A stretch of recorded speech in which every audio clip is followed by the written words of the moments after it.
Supply chain is one area which is today getting noticed, or is a sunrise sector, sunrise service industry. But its origin, I'm sure most of you would know, goes back to the armed force, goes back to the defense.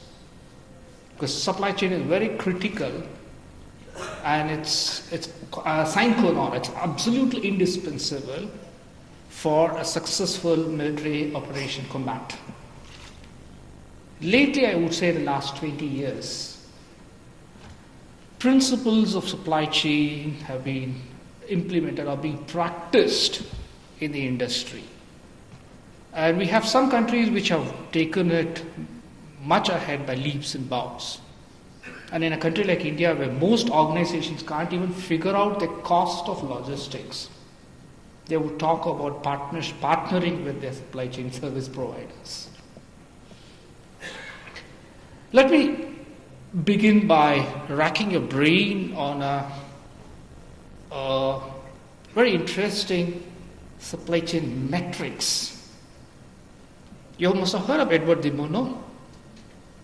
You heard of Edward de Bono, who is a guru in lateral thinking. Edward de Bono quotes a case where a person goes to a farm where pumpkins are grown. Pumpkins or watermelon, whatever it is, they're grown. And every day truckloads of watermelon or the crop gets shipped out.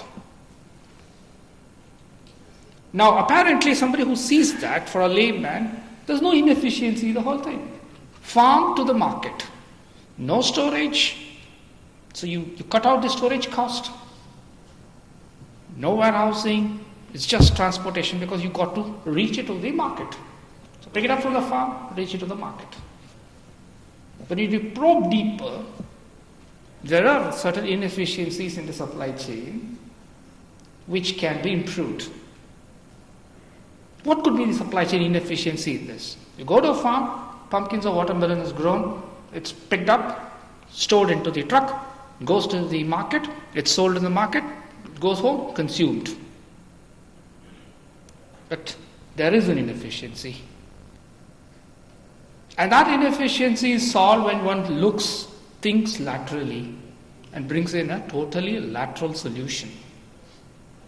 What happened in this case was, the person sitting there was observing, let's say for an hour, a truck moves out every hour, and in a 12-day cycle, a 12-hour cycle in a day, 12 trucks leave. Technically, the volume that a truck can carry is X cubic meters. And then you go down deeper and see what is the dimension of the pumpkin and how it is stored. So they are stacked one in a row and then vertically in columns. You would find there are gaps, a space between adjoining pumpkins. Then you go down deeper and you calculate what is the space, the volume loss because of the space between the stacked pumpkins. Then you factor into how many trucks leave and what is the what is the weight loss that you're suffering. You quantify that and look at how you can solve this. What happens next? You agree? You agree that when pumpkins, a fully loaded truck of pumpkins still has space in between? So a supply chain specialist, what should he do? He should look into how to solve that. How is it going to be solved? You call in a genetic specialist and say, can a mutation be done so that you get cuboid pumpkins? Yes, it's possible. That's where partnering with the principles come in. That's where lateral thinking comes in. That's what determines supply chain efficiency. India is on it's on a fast track. It's the greatest democracy in the world. You have freedom of speech, freedom of expression, freedom to do business, but broadly defined, or well-regulated legislations. Of late, in the last 20 years, there has been an increased contribution of services to the GDP and GNP of the country. Till then, it was largely agricultural and industry, manufacturing. Of late, you have services which are coming in and which are a major contributor to the gross domestic product of the country. And now, we're going forward and not only becoming a manufacturing or an outsourcing hub for our own domestic requirements, but for international fulfillment. To a very large extent, as far as outsourcing and services is concerned, and now we're catching up on the manufacturing also. I put on some figures which I have extracted from Center for Monitoring Indian Economy, which says for the year 2005, fiscal year ended 2005, our growth rate has been about 8.2%. And you would see agriculture has grown by 9.1%, manufacturing by 7.3%, infrastructure is growing by about 5%. So infrastructure is lagging behind in terms of growth even when compared to agriculture, which is our area of strength. But we see a consistency in the growth in infrastructure. That's what is a saving grace. When you break down the further infrastructure growth, we find sectors, infrastructure sectors like electricity, gas, water supply, construction growing at about 6.2%. Service sectors, trade, hotel, telecom, transport growing at about 6.8%. Community, social, and personal services growing at about 6%. Now, service sector is becoming a key differentiating factor, and it is the driver for an economy. I'm sure most of us, when we have studied economics in school and college, have been repeatedly told that there are three sectors in the economy: agriculture, industry, and services. But of late, with the proliferation in the number of services, the contribution of the service sector to the national economy or the national income is growing, and that's a key driver. And one of the services is logistics and supply chain solutions. Today, service sector accounts for half of India's GDP, and this is a typing mistake, it should be 5%. Consistent growth of 5% year on year. I said services grows by 5 years, but what is the encouraging factor is in the last 5 years it's not lagged. I mean, it's not gone below, it's growing at about 5% with the propensity to grow at a faster rate. Our export revenues from the service sector is about 8 billion, expected to go to 46 billion next year. Electricity, rural electrification targeted to cover 1.25 lakh villages in the next 5 years. Power, we are the sixth largest power generator. Capacity addition at annual rate of 4.16%. This is the broad about the service sector. As I said, logistics and supply chain is a sunrise service which is growing in the country, which is emerging. And we'll have to look at it from an integrated solution versus a fragmented services. What's an integrated solution versus a fragmented service? Today, a manufacturer, somebody like Mr. Jaju, who heads the global sourcing in Ranbaxy, he should not be typically bogged down to ensuring whether his medicine is available over the counter in a particular market. His focus should be more on, or Ranbaxy's focus should be more on increasing the sales, while leave it to the partner to ensure that the product is available in the market where it should be. That's the kind of partnership which the principals and the service provider develop over a period. As I said, we typically have a single truck operator in the country who talks of logistics, in the sense that he could provide an end-to-end solution to a principal. Which is, if you look further, it's just a fragmented service, it's just a transportation service. He's got a truck which he can deploy, move material from place A to place B. That is not logistics, that is not supply chain. That's just transportation. Well, for a real efficient growth in supply chain, I must be able to fulfill an order of my principal. Say, pick up this material from this place, bring it to me at this time, this date. Pick up my finished goods from my factory, reach it to my market this time, this date. Period. I must be able to do it.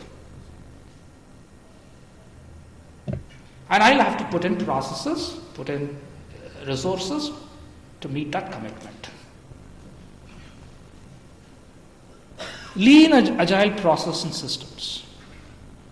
Deployments have to be quick. Today, let's say for example, if I was serving a customer who is in the telecom business, and the moment he has got a license to offer telecom service in a particular circle,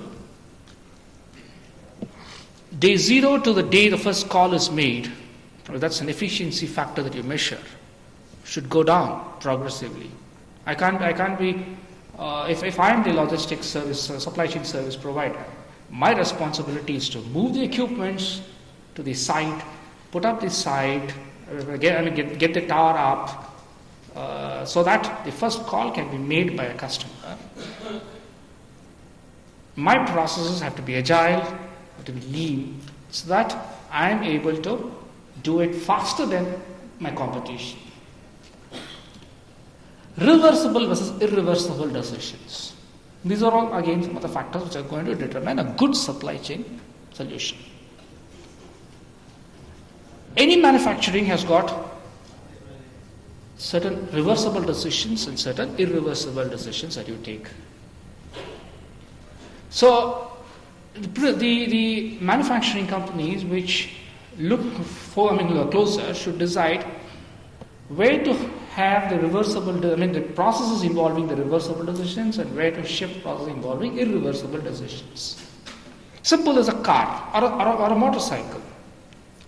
You decide to buy a motorcycle, you go to the showroom, you are keen to buy a wine red color motorcycle. You go to the showroom and you find it's not available. Let's take for example Hero Honda. You want to buy a Hero Honda wine red color, a particular model, passion. You go to the showroom, you find it's not available. Some of the customers may not be ready to wait. They start looking for, if color is a major criteria, then you start looking for competitors' products. How do you then combat a loss of sale in such a situation? So you have a decision. Now, like painting is a decision which is irreversible. Once you paint the vehicle, then repainting it is going to cost. So then it's an irreversible, so can you move it closer to the point of sale rather than doing it at the factory? So you apply a primer, move it closer to the sale point, and based on the consumer demand, finish the product or complete the irreversible decision and complete the sale. That's again going to be a very key determining factor in a very good supply chain or designing a good supply chain. As I said, one of the key things is today companies do not compete on this there's competition today is driven or it's more focused on the supply chain capability of a company. Very simple example, you are going to Vaishno Devi. You've climbed up 7 kilometers, you're thirsty, you want to have a soft drink or you want to have a bottle of water. You're not going to be looking around for Bisleri or Kinley or Aquafina there. Whatever is available, you're going to have it. You have brand neutrality there. So when a question of brand neutrality comes in, it's a question of whether the availability or of the product at the place. So it's a simple question of your efficient supply chain management where you don't lose sale. So here, if I have the same example, if I have to take, you have two major cola giants. What's really going to differentiate them is who's reached the market faster than the other. Infrastructure development, roads. The previous government, the India government and the present government is laying a great emphasis on the infrastructure development for roads. So the infrastructure in the last 7 to 8 years, we've seen massive deployment of funds for infrastructure development in the road sector.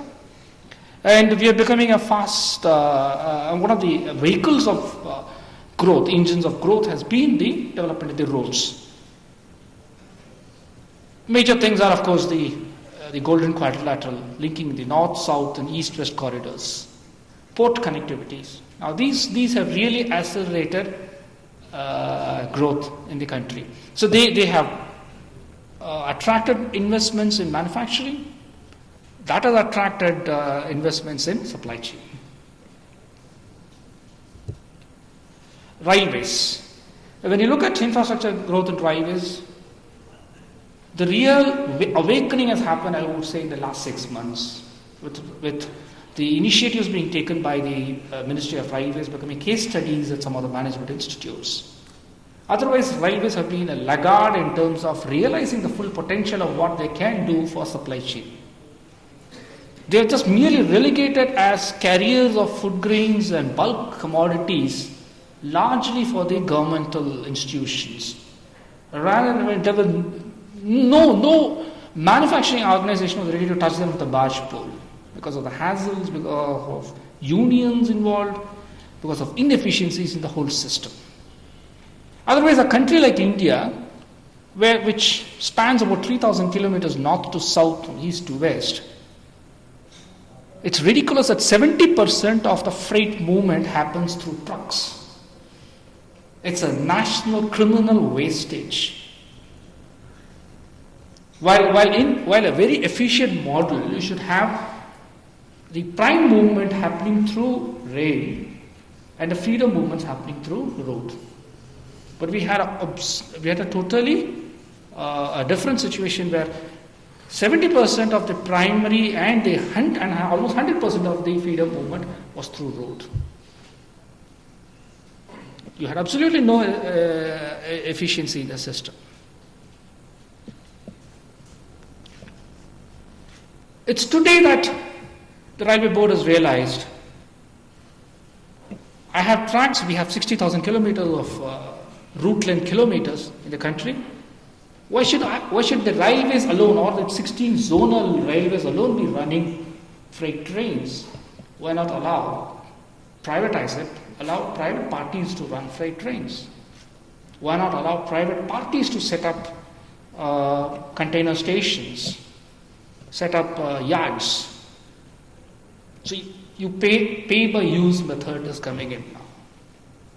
That's going to be a key enabler. So as we go forward, you would find a shift happening from road to rail, which will bring down cost in the supply chain. We have a regulatory authority for the financial market, for the banking system, for the telecom, for electricity, for power generation. There is today an urgent requirement to have a regulatory authority for logistics and supply chain in the country. It will determine a lot of things in terms of define the boundaries or scope of operation, ensure that there is a healthy competition. It will also ensure freight management and freight fixation, price fixation. This is another area where we have seen a lot of activity, aviation, in the last 3-4 months.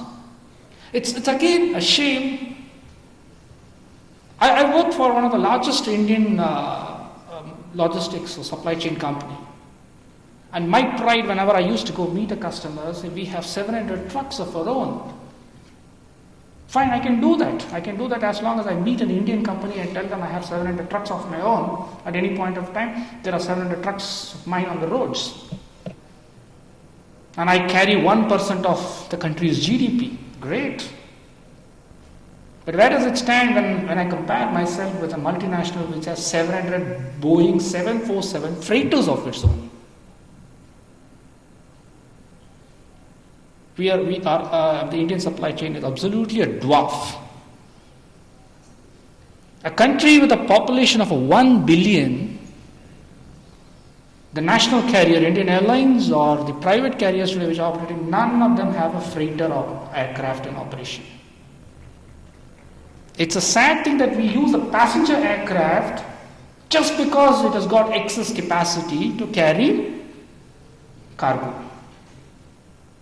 We have not, so absolute inefficiency. If take a case, if Rolls-Royce wants to come into the country and has a handful of customers who paid through their nose to buy a Rolls-Royce car, and should something happen, the vehicle is off-road, the space would take its own time to reach the spot for being put, for the vehicle to be on road.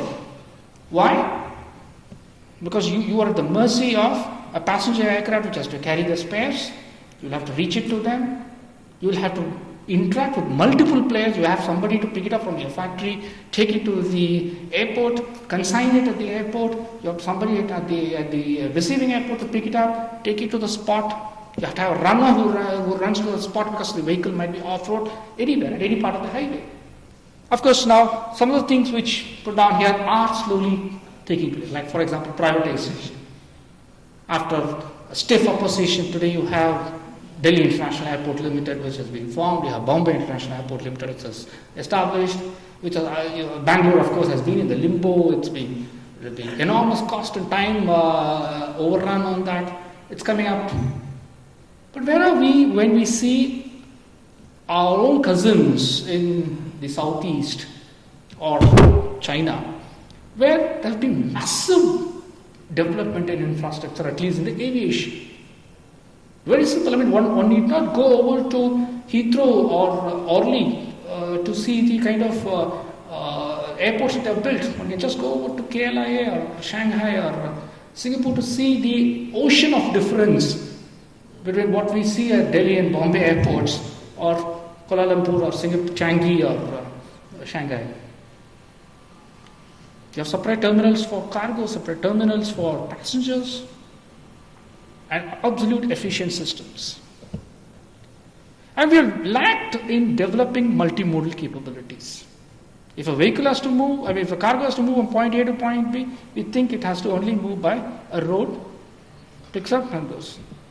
Well, we don't look at other modes, we don't look at how do I integrate multi-modes, reduce cost. Some of the things again which do not have a political will in the country or which lack for absolute inefficient decision making. Like, for example, the Setu Samudra project. As Indians, we must be ashamed when I tell you, fine, Singapore has been historically a maritime nation.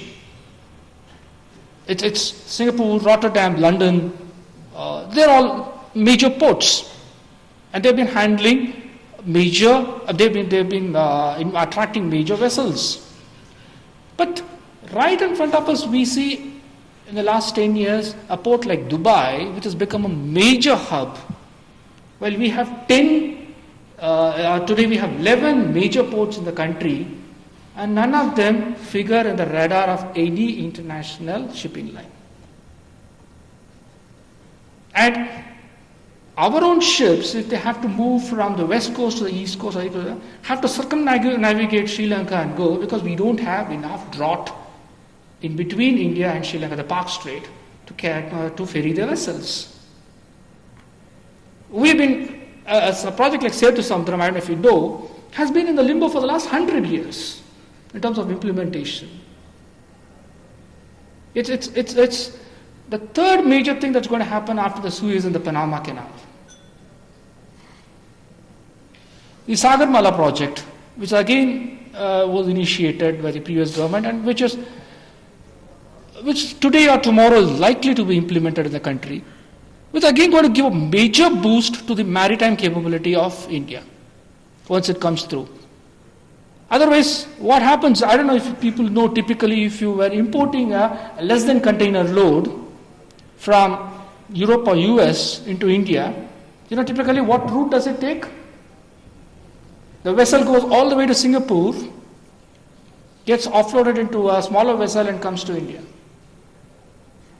Why? Because there are not much cargo or there is not much load or the turnaround time, the capability that we can provide in terms of turning around the vessel in the Indian ports is of pathetic standards. We except for a couple of ports, none of them have capability or facilities to handle containers.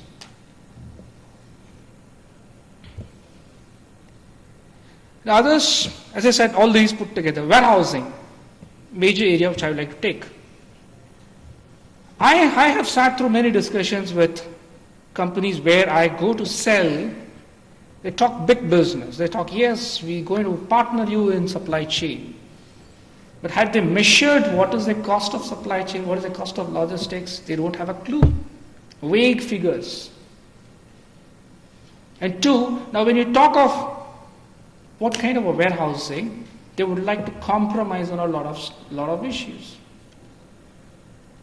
They would like to compromise on the height of the warehouse, they would like to compromise on the equipment used, they would like to compromise on the storage systems to be used.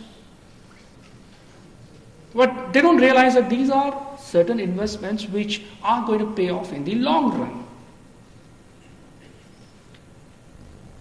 Other areas, of course, which the infrastructure development is going to enable logistics is pipelines.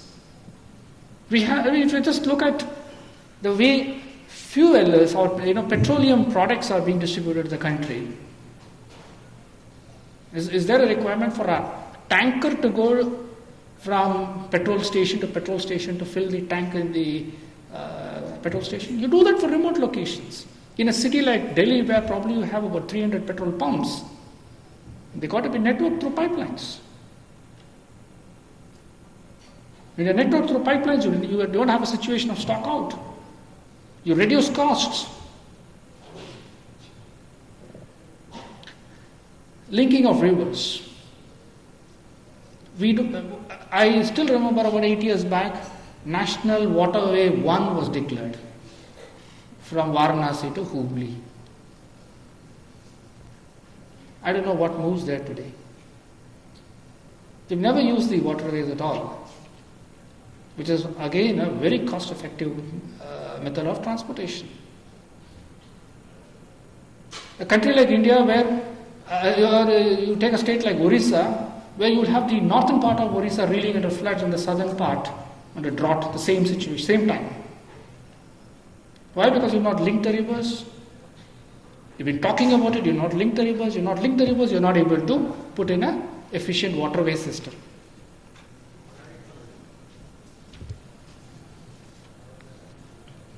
Now is the time to wake up.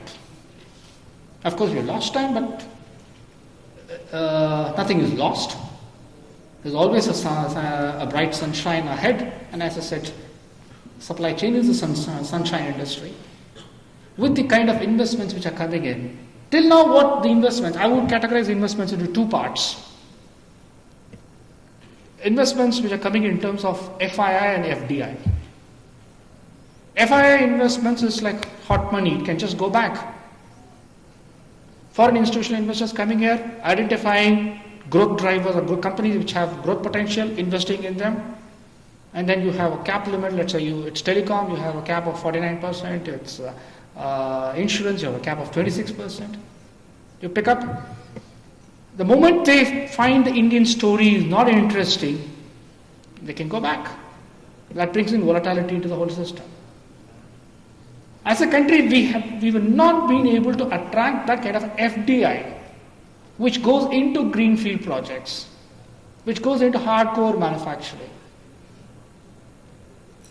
Unlike countries like China, Malaysia, Philippines, Indonesia.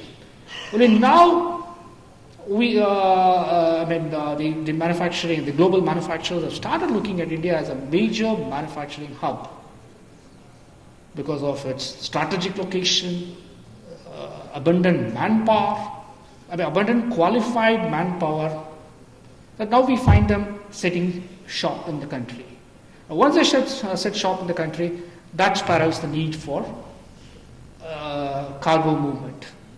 Cargo movement both domestic and international. I've just picked up only one aspect of there was a question raised on the legal or the statutory compliances that have to go with logistics in the country.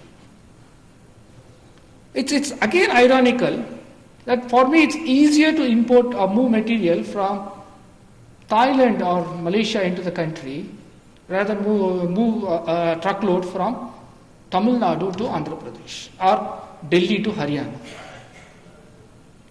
Each state has got its own forms. The forms have to be submitted or it has to accompany the consignments.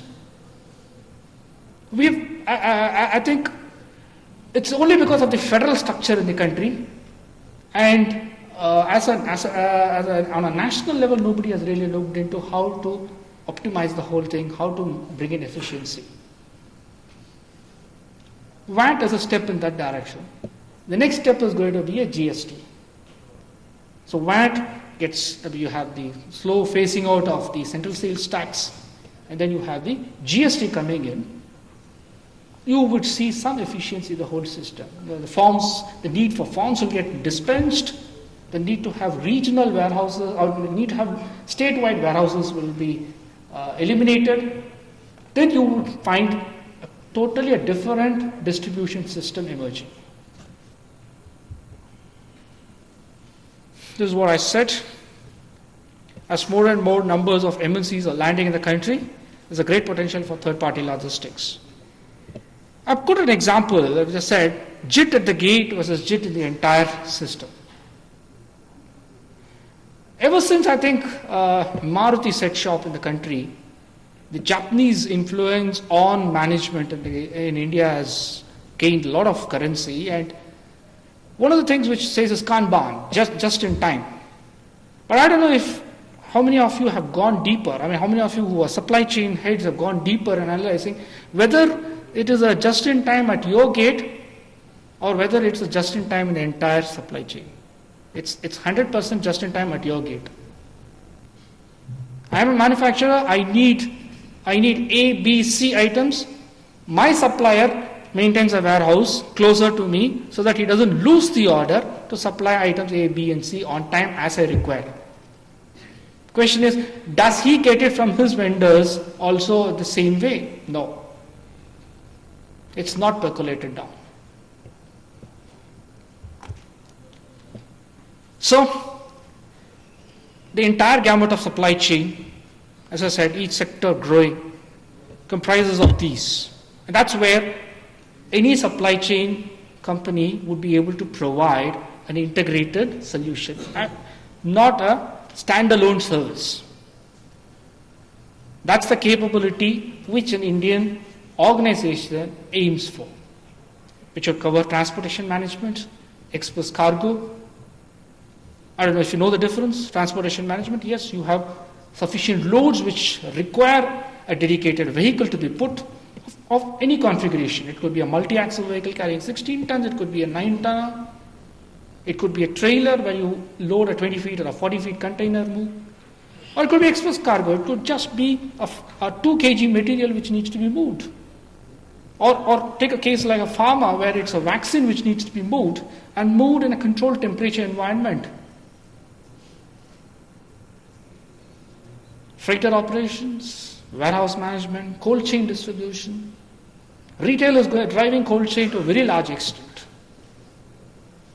You would find, once the entire, and India as a country, we were lacking in terms of even the number of reefer vehicles we have in the country. You had a case sometime back of a major Indian chocolate manufacturer being hauled up for worms in their chocolates. The reason is because the material was not moved in the controlled temperature environment it's supposed to. You deploy an insulated vehicle and not a reefer vehicle, and you have the damage. Courier cargo, customs clearance, and freight forwarding. Now these are the areas which are growing, which are integrating. We find more partnerships coming in among the user community and more realization coming in among the users of the service So that they understand now that it's just not, I don't deal with multiple service providers, but I deal with one partner who would get the work done for me. Thank you.